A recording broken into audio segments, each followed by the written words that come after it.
কি হলো জান, রান্না কি হলো? দুপুর গড়িয়ে বিকাল হয়ে গেল, কখন আর খাবো? এই তো রান্না হয়ে গেছে প্রায়, বেশিক্ষণ লাগবে না। গতকালের মতন কি আজকে কি আলু ভর্তা ডাল রান্না করছো? ভাবলাম আজকে বৃষ্টির দিন, আজকে এত সুন্দর আবহাওয়া, একটু খিচুড়ি রান্না করবা। তোমার কি মনে হয় আমি প্রতিদিনে তোমার আলু ভর্তা আর ডাল খাওয়াই না? তুমি আমার কি মনে করছো? হ্যাঁ, প্রতিদিনই তো আমি ডাল আলু ভর্তাই খাচ্ছি। গতকাল খেলাম, এর আগের দিনও খেলাম, বড়া খেলাম। প্রতিদিন কি এক খাবার খেতে ভালো লাগে?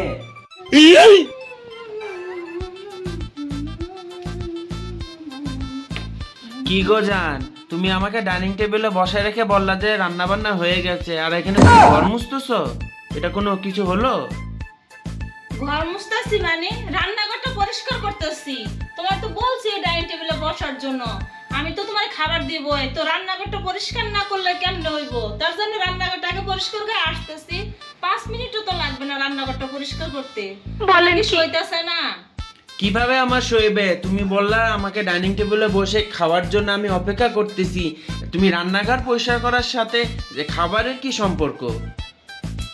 কি আজব কথাবার্তা! আমি কি রান্নাঘরটা পরিষ্কার করব না নাকি? তোমার তো বলছি আমি খাবার দিচ্ছি, তুমি ডাইনিং টেবিলে বসো। আবার বলে কি আলুর ভর্তা আমি বানাবো। তা আলুর ভর্তা তুমি বাজার আমাকে এনে দাও না। আজকে কতদিন ধরে বলতেছো তুমি মাছ আনবা, মুরগি আনবা, মাংস আনবা, কোনো কিছু আনতেছো না। তো আজকে আমি আলু ভর্তা বাসা যা আছে তাই তো তোমাকে রান্না করে দেবো। আশেপাশে ভাবিরা শুনলে কি মনে করবো? মনে করবো কি অমুকের বউয়ে প্রতিদিন জামাই আলু ভর্তা রান্না করে দেয়, আমরা কিছুই রান্না করে না, সারাদিন মনে হয় মোবাইল নিয়ে বসে থাকে। হায় রে আমার কপালের নামে গুগল রাখতো, তাও তার চেয়ে ভালো ছিল। হাইরে, কপাল তো আমার। তুমি আমাকে বললা তখন সে বসে আছি যে কি খাবো। তাই এখন আমি এখানে এসে দেখছি তুমি এখন রান্নাঘর পরিষ্কার করছো। রান্নাঘর পরিষ্কার করলে আমি খাবো কখন? হাইরে, আজকে মনে হয় আমার কপালে খানাই জুটলো না। ভাবছিলাম যে আজকে বৃষ্টির দিন একটু খিচুড়ি খাবো, আর উনি বসে বসে কি করতেছে? রান্নাঘরই মুছতেছে। আমি বাইরে গেলাম খেতে। আজকে মনে হয় আমার সিঙ্গাড়া পুরি খেয়ে থাকতে হবে। হ্যাঁ, তুমি তো বাহিরে খাবা না, তুমি তো সিঙ্গারা পুরি খাবা, তোমার তো টাকা আছে। আর আমার সাজের বেলা যদি বলি আমার একটা সুনু ফটর কিনা দাও, তখন তোমার টাকা হয় না। তখন বলবা কি আমার তো পকেটে টাকা নাই, আজকে তো বেতন পাই নাই, পুরো টাকা বেতন দেয় নাই, কত যে পাই না। আর তোমার সবই ঠিক থাকে, বুঝছো? এখন যাইয়া বাহিরে কি করবে আমি জানি। সিঙ্গারা পুরির নাম দিয়া এখনকে তুমি কাচ্চি বিরিয়ানি খাইবা, তুমি বিএপি খাবার খাবা, কত যে খাবা আমি সেটা ভালো করে জানি না। আচ্ছা, তোমার বাহিরে যাওয়ার লাগবে না। কি রান্না করছি? ডাইনিং টেবিলে বসতে বললাম, সহ্য হইলো না, আইসা আমার বকাবকি শুরু করলা। খাবার দিতাছি, বসর শেষ হয়ে গেছে আমার কাজ। এত বড় পাতিলে কি রান্না করছো? আলগায়ে নিতে পারতেছো না?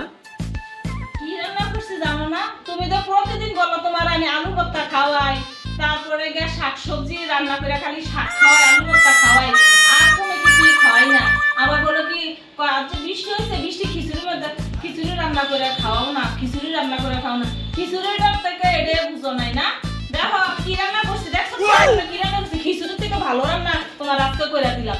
তুমি তো প্রতিদিন তোমার বলে আলু ভর্তা ডাল রান্না করছি। কালকে আমি আচ্ছা কালকে দিন আমি শুধু আলু ভর্তা ডাল করছি। কেন জানেন? আমার ঘরের মধ্যে কোনো বাদাম নাই, কিছু নাই। তাহলে কিভাবে রান্না করে দেই আমি? আমার ইয়াটা তো দেখলো না, সেখানে বাজার করে আইনা দিলে আমি রান্না করতাম। বাজারে ঘরে বাদাম না পেলে আমি রান্নাটা করবো কি?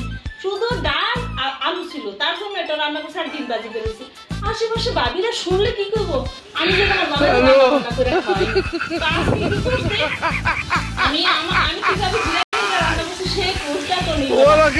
খিচুড়ি রান্না করতে আমার অর্ডার দিয়ে দিল, আজকে খিচুড়ি বৃষ্টি হইতেছে, খিচুড়ি রান্না করে, গরুর মাংস রান্না করে। ফ্রিজে নাই গরুর মাংস, নাই কোনো ডাউল, নাই কোনো খিচুড়ি রান্না করলে তো অনেক কিছু লাগে, তাই না?